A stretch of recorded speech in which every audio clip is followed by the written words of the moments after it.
divinity of the Torah, namely the 8th principle of the Rambam in the 13 Principles of Faith.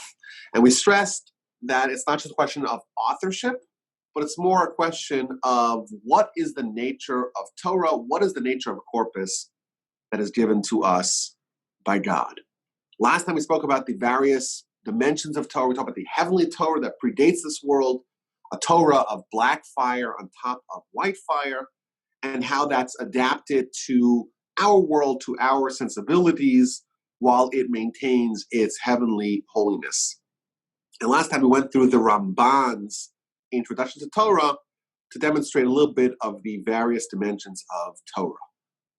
What I want to do today is to fundamentally examine the structure of Torah, namely that it was given to us in 2 formats, a written Torah and an oral Torah, a written text and an oral tradition. This is also included in the 13th principle, in 13 principles. In the 8th principle of the Torah being divine, the Rambam was very clear to tell us that when we talk about the Torah being divine, it's not only about the written Torah being accurate, being from God via Moses, it is also the explanation of Torah, namely the oral Torah, is included in this principle. Of course, we have a lot still on the agenda. We've talked about the proofs of the divinity of the Torah, both for the written Torah and the oral Torah. But I think before we get into that, it's worthwhile to understand a little bit about what we mean when we talk about oral Torah. And there's some basic questions hopefully we'll get to today, and there's further elaborations that we'll need to do in the coming sessions. So first of all, we want to ask a basic question. What is the oral Torah? What is it comprised of? Why is it written? Why is Torah conveyed to us in this very unusual fashion? Why do we have this hybrid model of an oral Torah and a written Torah? Why are we overcomplicating things? Let's have it all written down, simplified for us. And finally, the question of how does Mishnah and Talmud fit into the oral Torah? So I want to unbundle this mystifying subject. But to begin, I want to begin with a general introduction to oral Torah. When you talk about oral Torah today, many people assume, erroneously, that this is the invention of rabbis with some sort of sinister aim. They want to bring about what's called, quote unquote, rabbinic Judaism. It's not true at all. The way to think about oral Torah is like this. The Almighty has a plan in his world. And that plan is conveyed to us via the corpus of his Torah.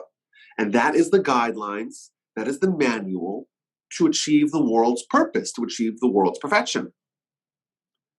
But that's a partnership. It's not that the Almighty is going to spoon feed us perfection. It's a partnership between us and God.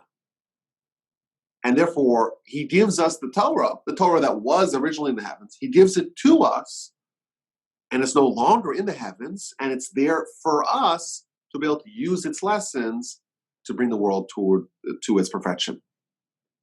And therefore, the most important mission in mankind's history is encapsulated in the Torah, and therefore, to ensure the accuracy, we don't lose what the Almighty's intention is, the most important thing that we need to do is to maintain and perpetuate the Torah accurately. With that framing in mind, how are we supposed to think about Torah? I think maybe just a basic question. Let's suppose that God indeed is the author, and the Almighty wants to give us knowledge that we could use to perfect the world. Would we imagine that that book or that corpus would be given to us in the same way that a human would give us knowledge? Of course not. And I think maybe just a basic framework of questioning. If the Almighty wants to give us Torah, he wants to give us Torah in a way that it is perfect. The Almighty is perfect, the Torah is perfect, and the conveyance of the Torah is perfect as well. But he's given it to us, and we're fallible. and we have to perpetuate it. And therefore, I think it's important for us to remember that if it is true as we claim it is not surprising. In fact, it's supremely logical that the way it's going to be conveyed is going to be different. What we know for sure is that humans are woefully inept at creating written documents that are understood by future generations. The best example, of course, of this is the Constitution. Constitution is a document that's maybe a couple of centuries old. It's a relatively new document, written in the same language that we still speak today, and written by authors with the explicit intention that it's understood by future generations, people read in the future. And yet, there is still so much uncertainty, ambiguity, opacity in the words of the Constitution. And therefore, you gotta hire the experts, allegedly, to be able to read it and to be able to decrypt it and to be able to use it as a formula to understand the constitutionality of legislation. And I think this is a great example of the futility of human authorship to produce a solely written document that's understood by humans at a later point in time. Words are somewhat fungible. Their understanding can change. There's inherent bias by the future interpreter. Humans are pretty bad at conveying a corpus of law that is to be later understood by human readers. And again, that's what the document that's a few hundred years old. It's brand new. The Torah. The goal of the divine author, of the divine transmitter, is to produce a document or a corpus that's going to be understood by humans, not just for centuries, but for millennia. How is that going to be done? How is the Almighty going to give us Torah in a way that we're going to understand it and we're able to adapt it to future times, to changing times, to changing cultures, to changing languages? How is it going to be conveyed accurately for all eternity? The centerpiece of that answer is that it's going to be given to us in an unparalleled format. We're going to have the written text of the written Torah and the oral tradition of the oral Torah, and those two together comprise Torah, and they have mechanisms that ensure that it could be transmitted accurately for centuries and millennia. And I want to just say in general, even though it's not really our topic, this idea of, again, going back to first principles and asking the basic questions, accepting the premise of divine authorship, that in itself is the key to refuting all the claims of the quote-unquote Bible critics and other heretics. I think when we are to evaluate the Torah, almost unconsciously, we have a predisposition to assume and to presume human authorship, or at least the format of how humans write. And therefore, when we're confronted with passages, with verses, with themes, with concepts that an infallible human would not write, we have to conclude that it must be that a fallible human wrote it. But the way we introduce the subject is that no, we're not dealing with human authorship at all. We're dealing with divine authorship, and therefore, with that basic logical understanding, we have to expect that it's going to be given to us in a unique way and in an unparalleled way, and that is what oral Torah is. So again, the basic introduction that we want to begin our immersion into oral Torah is that this is an unparalleled and unique way of conveying information, to have two correlated intersecting ways, methods, formats of teaching Torah, each one of them is a guard against the other, and those two together are the bulletproof way of conveying Torah accurately for all eternity. Now, by way of introduction, another introduction, if you will, I want to read Rambam's Introduction to Mishnah. This, in general, is a fantastic resource if you want to understand the structure of Torah, the structure of Mishnah, and Talmud. It's a fantastic essay, a treatise on Torah, the Rambam's Introduction to Mishnah. And he kind of lays out what oral Torah is in general. And he says like this: you should know that every mitzvah that the Almighty gave to Moshe, he gave it also with its understanding. So he gave him the verse, the text of the written Torah, together with understanding of the oral Torah. And then, when Moshe conveyed that to the nation, of course, the majority of the Torah takes place between the Exodus and the death of Moshe during those 40 years. And what's happening? Moshe is teaching Torah to the Jewish people. Where does he get the Torah from? The Almighty tells him, and he relates that to the nation. The most common verse in the Torah is that the Almighty tells Moshe, "Vaydaber Hashem el Moshe le'emor." The Almighty conveys a message to Moshe to go tell it over to the Jewish people. How was that done? So he quotes the Talmud. The Talmud tells the book of Eruvin, page 54b. Moshe receives the divine prophecy from God, and now it's time to teach the nation. So he doesn't call in the entire nation. He calls in one man, Aaron, second in command. And he teaches him what the Almighty tells him. He tells him the verse, the text of the verse, and the application of that. And he teaches them all the laws related to that particular law. And then Aaron sits down to his right. And Aaron's two sons walk in, and they're the next level of leadership. And the same thing happens. Moshe teaches them the verse and teaches them the explanation and all the various laws. And of course, Aaron's heard it once before. Now Aaron hears it a second time, and his sons hear it for the first time. And then they sit to his left. And then all the elders of the Jewish people, all the leaders, all the judges, they all assemble in, and Moshe teaches it to them again. And Aaron's now hearing it for the third time, and his sons for the second time, and they're hearing it for the first time, and again, the verse, and all the laws, and all the applications of the law. And then who walks into the room? All of Israel.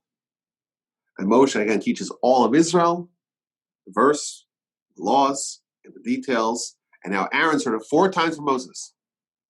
And his sons have heard it 3 times from Moses. And the elders have heard it twice from Moses, and the whole nation has heard it once from Moses. And then Moses gets up and leaves the room. But the Torah does not stop. Now it's not Moshe who's teaching it to the nation. Now it is Aaron who's now perfected it. He's heard the same message 4 times. He has been qualified to teach the nation. And he teaches it once to the whole nation. And then he leaves. And then his 2 sons teach it once to the nation. And then they leave. And the elders teach it once again to the nation. And then the entire nation has heard the same message 4 times. Aaron's heard it 4 times from Moshe. Aaron's sons have heard it 3 times from Moshe, once from Aaron. The elders have heard it twice from Moshe, once from Aaron, once from Aaron's sons. And the entire nation has heard it once from Moshe, once from Aaron, once from Aaron's sons, and once from the elders. This is the way every single law in the Torah was conveyed. The Almighty to Moshe, and Moshe in this tiered fashion, first to Aaron, Aaron's sons, the elders, and then the whole nation, and then each one of those successive teachers teach it on forward. And then what happens? Then the nation disperses, but they go study with each other. And they go clarify for each other. And they all take down notes. This is an idea that we'll see throughout our study of oral Torah. That doesn't mean that nothing was written down. It means that nothing was canonized. Nothing was formalized as the authoritative text of oral Torah until the Mishnah was written down many, hundreds of years after it was originally given to us. Very important to note. But the Rambam says it explicitly. Everyone takes notes, but that's their own personal notes. It's not the authoritative, canonized text of the oral Torah. And all these elders, and all these teachers, and all these judges, they fan out, they spread out amongst the whole nation to teach, to clarify, to instruct, to make sure that everyone knows the laws perfectly. And that's the way it continued for 40 years. Moshe got all the laws from God, and then he's conveying it to them over the course of these 40 years, and he's repeating himself at the end of his life. He's going to give the entire recapitulation of the Torah, and that, of course, is primarily told to us in the book of Deuteronomy. Now, these are a few very interesting points here. The Torah is being taught to us not once, not twice, 4 times. Why? And, of course, the answer is, it's very important. We have to know it, and we are liable to forget. We are fallible. And it's important to be precise. And this is the idea. The Almighty is giving us a perfect Torah, but we are imperfect. And we have to compensate for our imperfections, for our fallibility, by doing it multiple times, by doing it in this very rigorous fashion to make sure everyone knows the laws. And it's also being taught to us by different people. The entire nation, they hear it once from Moshe, once from Aaron, once from the sons, and once from the elders, and then they study with their friends. Maybe there's a benefit to that as well. Not every person connects to every teacher. And therefore, every Jew is given the option, so to speak, of personally connecting to whatever teacher they really feel resonates with them. Again, this important idea that every person has to have a connection with Torah, it's too vital to allow some people to fall through the cracks. And everyone also hears it from Moshe. Maybe Moshe was beyond all the individuals. But you know what? Every single person heard it at least once from Moshe, because Moshe is this direct link to them and God. Now, I also find it interesting. Moshe teaches it 4 times, and the Talmud tells us that he leaves. He leaves the room before Aaron starts.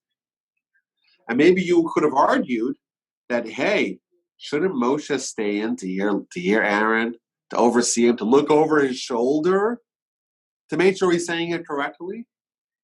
Why does Moshe leave before Aaron begins? Why does Aaron leave before his sons begin? And so forth. And I think this shows us the nature of oral Torah. Torah is being given to us. We're fallible. And not every generation is going to have its Moses. We're going to have to rely on people who are less talented than Moshe, who are less capable, less gifted than Moshe, and that is baked into the very beginning of the transmission of oral Torah. It has to become so resistant to being broken down that even when it's not in the hands of Moshe and Aaron and his sons and the others, and it goes on to Joshua, to the rest of history, the system itself is so strong it can withstand even instances where we don't have leaders of the same caliber as Moshe. The Talmud goes on to tell a story of the great Rabbi Preda. Rabbi Preda was one of the legends of the Talmud because of this story. He had a student who was very slow, didn't understand it. Everything had to be told to him multiple times. How many times? 400 times. You did it 399 times, kid still does not get it. And the rabbi, the teacher, and the student, they have the tenacity, they have the wherewithal, they have the commitment to go over the same teaching over and over and over again, 400 times every day, until the kid finally gets it. And the Talmud tells a story that there was one day that the great Rabbi Preda, has some visitors. And the visitors are there to have something very important they need to discuss with the rabbi. So he says to them, okay, you guys wait on the side. I have some business to attend to. I have to teach my student 400 times. I'll see you soon. So the delegation is there. They're waiting for the rabbi to finish the teaching. And it's been 400 times. And everyone's probably still sweating. Okay, we've done this. We've finished the 400 times. And the kid says, I don't get it. And the rabbi tells him, every day you do 400 times and you finally get it. What changed today? He says, well, look at those delegations. They're making me too nervous. I'm worried that they're going to interrupt, they're going to disrupt, they're going to disturb us. I can't fully concentrate. So he tells them, okay, we're going to do this again. And I promise you, I'm not going to let them disturb us. And they do it another 400 times. It's been 800 times. And finally, the kid gets it. The Talmud concludes that in heaven, they were so amazed by this story that they appear to Rabbi Preda. They tell him, you have a choice. The reward, you get a reward for what you did. But you have a choice. Do you want 400 years of life? Or do you want to ensure that every person in your generation is going to merit eternity? Merit a place in the afterlife. So what does he say? I want everyone to merit a portion of the afterlife. He took one for the team. And therefore in heaven he says, you know what? Because he's so selfless, we're going to give him both. That's what the Talmud says. Now, why is this story juxtaposed to the teaching of Moshe? It's the very next thing that appears in the Talmud. I think the answer is obvious. This is the format of oral Torah. It didn't end with Moshe. It continues every generation. Every generation, the teacher has students, and the students need to learn. And the teacher studied from his teacher, and going back all the way to Moshe, and that has to be continued. That's still being perpetuated until this very day. And again, it shows us what is demanded, what's even expected of us. It's expected of us to make this a priority because it is the number one priority of our lives to continue Torah, keep it going to the next generation. And what if it takes 400 students? Rabbi Perry could have said, you know what? There's a lot of very talented students. I'm going to focus on them exclusively. This one could fall through the cracks. Oh no. Moshe taught us, Rabbi Preda teaches us that this is the collective national mission of the Jewish people, and no child is going to be left behind. Back to the Rambam. The Rambam again tells us that every law, when it was given to God, when it was given by God to Moses, it was conveyed to the people in this fashion. He gives us an example.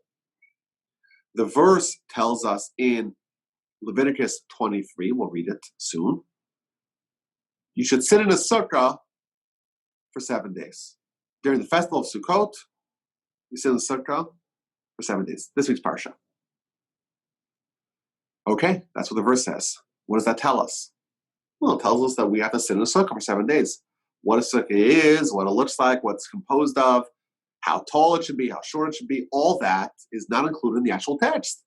That important information is going to be conveyed to the Jewish people, but that's part of the other method of conveyance, namely the oral Torah. So that both of them were given to Moshe, and both of them are conveyed to the nation. And finally, at the end of Moshe's life, starting 37 days before he passes, first day of the month of Shvat, Moshe gathers the nation, and he says, I'm about to pass. Everyone who heard a law from me, and it's not clear, now's the time to clarify it. Come to me, and I'll explain it to you. And he quotes the verse in the 5th verse of the book of Deuteronomy, Ho'il Moshe be'eretz HaTorah. Moshe began to clarify the Torah. It's been a long 40 years.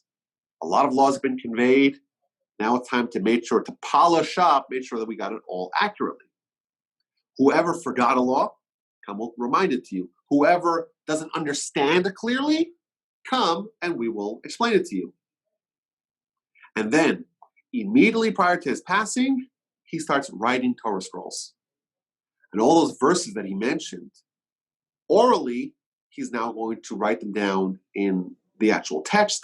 He writes 13 copies of the Torah scrolls. He has one to each tribe, and one is harbored in the Holy of Holies and is governed by the tribe of Levi. And these are the formalized, finalized text of the written Torah that's going to accompany the Jewish people with their study of the oral tradition from thenceforth.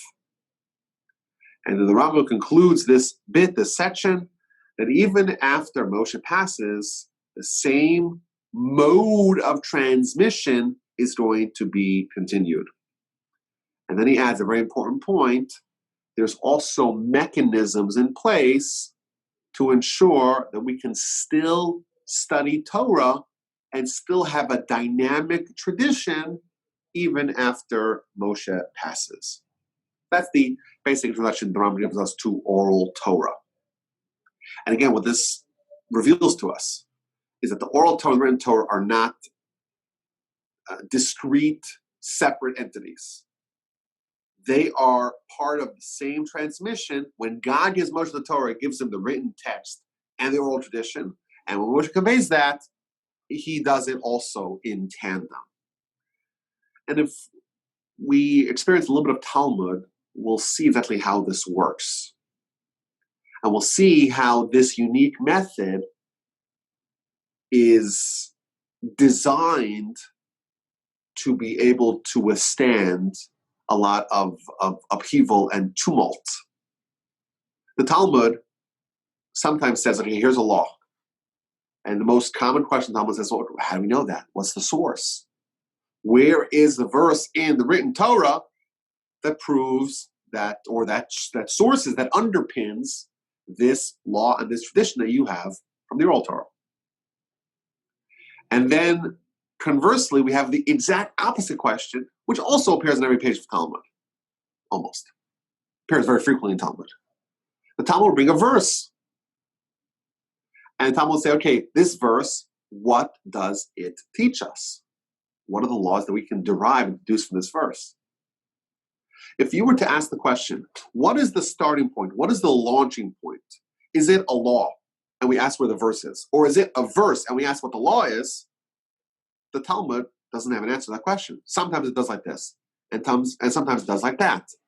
And the answer is that there is no starting point. It's not like one begets the other or vice versa. They go hand in hand. The laws of the oral Torah can trace their roots back to the written Torah. And there's all kinds of details as to how those connections work. That's more the complex inside baseball of the methods of derivation, how to connect an oral Torah law to the very cryptic words of the written Torah. But sometimes the Talmud says, okay, here's the verse, what does it teach us? And sometimes it'll say, okay, here's the law, where is it deduced, where is it sourced, where is the written Torah companion? And what it means is that these are companion teachings that are completely different, but are the same because they're written in different languages. One is in the written format, and one is in the oral format. And counterintuitively, the written Torah is actually more difficult to understand than the oral tradition. And you may say, hey, wait a minute. The oral Torah, there's nothing written down. It's not tangible. The written, it's all there. The answer is, yeah, it's all there, but it's written in an encrypted, encoded fashion, and you don't know what you're seeing until you have the oral Torah to decrypt it. But both are conveying the same content in almost opposite formats. You have the encrypted written Torah and the decrypted oral tradition. And I think it's a very important observation to see how these two connect. In my opinion, is probably the best proof to the divinity of Torah. Just the system of oral Torah, written Torah, and how they interrelate and how they coexist is in itself obviously the product of a non-human, obviously the product of a divine entity. When you could take one verse of written Torah, for example, the best example of this, Devarim, Deuteronomy chapter 24, verse 1. When a man shall take a woman, and he shall be with her. And it shall be, he's not happy with her. He finds something that's distasteful about her. He writes her a divorce document, gives it to her in her hand, sends her away from his house, and she goes and marries someone else. That one verse, it's one sentence, right? when you look at the oral Torah equivalent of that, you could fill up a whole library. The whole book, the whole Talmudic book and Mishnaic book of Gittin deals with divorce. It's all based on one verse in the oral Torah. You have one verse, and when you flesh it out, you end up with a library. And there's, right now, as we're speaking, there's thousands of people studying this book, and at a minimum, if you're going to study it properly, you'll spend a half a year to a year studying it. And by the way, it's not because you're studying it and just repeating the same things. There is an entire universe of oral Torah to this one verse of written Torah. It's just an amazing thing how you have two concurrent Torahs, if you will, the written Torah, the oral Torah, and one of them is so tightly written that you see it, you don't even see, you don't see any of the glistening joy of Torah. It's just a kind of a dry verse. And then once you apply the prism of oral Torah upon it, you realize that there's density and there's depth that you could have never contemplated in your life. This idea that, there's four authors and they just put it together in this haphazard fashion. Not 4 people and not 1,000 people could be as brilliant as to write it down with such perfection. Every word, every letter is accounted for in the oral Torah. Every oral Torah tradition can stem its root, can find its root, and sometimes in very complicated ways, back to the written Torah, its unfathomable depth, and that's even when we're studying at a very superficial level. Now, to just get more detail about what the oral Torah encompasses, I want to quickly run through just a little bit of what that entails. So the Rambam tells us that there is a verse, 6 days or 7 days you sit in the sukkah, and then there's some of the laws that relate to it. Practically today, we are in middle of a 2,000-year project of writing down the oral Torah. And why that happened and how that happened, it's a subject for a future discussion, a future episode. But the way the oral Torah today looks, you have the Mishnah, which is the laws, 63 books, and then you have the Talmud, sometimes called the Gemara, which is the explication of those laws of the Mishnah. So you have a book of Gittin in the Mishnah, and you have a book of Gittin in the Talmud, and that is the Mishnah version of it, which is just the laws, and then you have the Talmud, which is the elaboration, explication, all the examples, all the exceptions, how it's actually applied, how the oral Torah and written Torah are connected. That is the Talmud. And again, this is a very rough definition. And then you have what's called the halacha, which is another component of the oral Torah.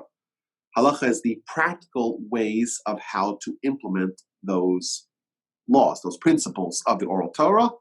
And then you have an entire body of Torah called the hidden Torah, sometimes called the Kabbalah, Kabbalistic, mystical nature, the very advanced oral Torah that to a large measure is still today in the oral realm alone. Now, there are some parts of the oral Torah that are not included in the written Torah. So as we know, the Torah tells us that every generation there is a body called the Sanhedrin, which is like the Supreme Court, and they are required to make fences around the Torah. And therefore, we have the concept of rabbinic laws and rabbinic edicts. And these are things that do not appear in the written Torah, but were added later on because the rabbis saw it fit, either because of something new that came up, and that would be rabbinic law, or a rabbinic edict or a protection to an existing Torah law. And the best example is the Torah says, don't write on Shabbat. The rabbis say, well, don't handle a pen that could lead you to write on Shabbat. That's a rabbinic edict. There are also around 30 laws that are called halacha lemoshe misinai, which means it's a law that goes all the way back to Moses at Sinai. And what that means is that it is of Sinaitic origin, but it's actually not found in the written Torah in a way that is using all those methods. There's around 30 laws that are included in that. There are 7 rabbinic mitzvos, new mitzvos the rabbis invented. Some of them, like for example, mitzvah Purim, to read the Megillah, to light the menorah. Some of them relate to the times, and some of them are the rabbis' inventions over the course of history. But it's only 7 laws, and the majority of rabbinic law is rabbinic edicts. Now, it's important to stress that over the course of our history, we have had various sects that have rejected the oral Torah. And have done it for a variety of reasons. Most often it was because they just didn't want to keep Torah. And therefore they say, you know what, we'll just go with the written Torah. And most often, the people that went just with the written Torah actually had to create for themselves their own version of the oral Torah. Why? Because you read the written Torah and it's evident that you need some explanation. No, don't work on Shabbat. If you do, we're going to kill you. Well, what's included? That's not very detailed. Is that up to every court on their own to decide? That's one example of many. Where tefillin, where totafot. It's a mitzvah. You got to wear it every day. What does it look like? There's no description. And of course, we know the answers because, well, that's included in the oral tradition. But if you are someone who rejects the rabbi's oral tradition and you actually want to keep the Torah, you have to invent your own oral tradition because that's just the nature of the work. You read the Torah, if it is from God or if it is to be implemented in any way, there has to be some more explanation on top of the written word because the written word is not specific enough. Moreover, there are explicit references in the written Torah for the oral tradition. So, for example, in the aftermath of the war with Amalek, God tells Moshe, write this down in a book and speak into the ear of Joshua.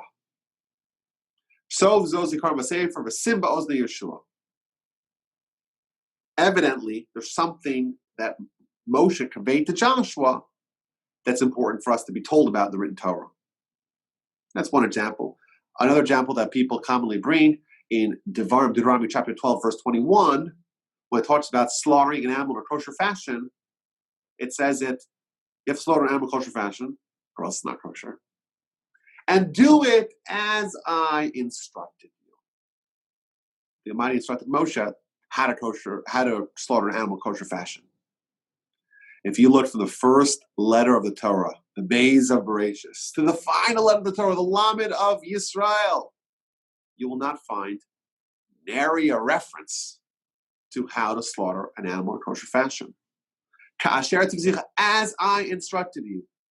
That is incontrovertible evidence in the written Torah that there is another kind of instruction that is not included in the written corpus. Moreover, like we said, it's logical. There's no way to actually have a oral Torah or a written Torah that actually works without an oral Torah. The Talmud tells a great story of Hillel, that he had a prospective convert.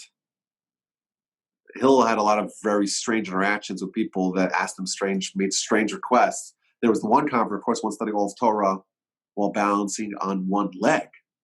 That was one convert that he had to deal with. But a second convert was someone who says, I want to study Torah, but only the written Torah, not the oral Torah. So this prospective convert went first to Shammai. And Shammai says, get out of here. What are you doing? Wasting our time. He goes down the block to Hillel. Hillel says, okay, sure, we'll convert you with those requirements. But you got to read the Torah, you got to read the written Torah, right? So he says, okay, here's the letters of the written Torah. We're going to study 4 letters today, and tomorrow come back for your second test. So he teaches him the letters of the Torah and what sounds they make. Aleph, Beis, Gimel, Dalet, first 4 letters. And the next day he switches it. It's not clear if he switches the order or he switches the sounds, but he switches it. And the guy says to him, wait a minute, yesterday you told me something else. He says, whoa, wait a minute. You're relying on what I said yesterday to understand how to read the Torah? Don't you see you can't even read the written Torah without the oral tradition to know how to read it, to know what the sounds the letters make? If you're relying on oral tradition a little bit, just accept the whole thing because it is, of course, legitimate. So again, there's logical reasons for an oral Torah, and there's really no practical way of observing the written Torah without an oral tradition. And there are references in the written Torah for the oral tradition. It is clearly a component of Torah. That's the basic introduction to oral Torah. There's also historical evidence of the truth of oral Torah. For example, they found, in Masada, they found the tefillin for the Bar Kokhba revolt. They took that and they compared it to the tefillin we have today, identical. They looked at the tefillin of Yemenites, the Yemenite Jews who were separate from the Jews for millennia. And they have the same tefillin and the same laws, the same Shabbos, the same kosher. And there is, for example, ubiquity in agreement of what the four species are for the sukkah. The Torah says, take a really nice fruit, a beautiful fruit. Is that a really nice orange? Is it an apple? Everyone seems to agree it's a citron. Everyone agrees. There's obviously a tradition that accompanies the written Torah that's been there since the very beginning. So that's a basic introduction to oral Torah. Of course, there's a lot of very important questions to yet answer. The question that I like more than all is the simple question. Just write it all down. Well, what about the many laws? Write that down too. Write everything down. That's the solution people like the most. Just write it all down. Now, of course, now that we've written most of it down, it's too much to read in a lifetime.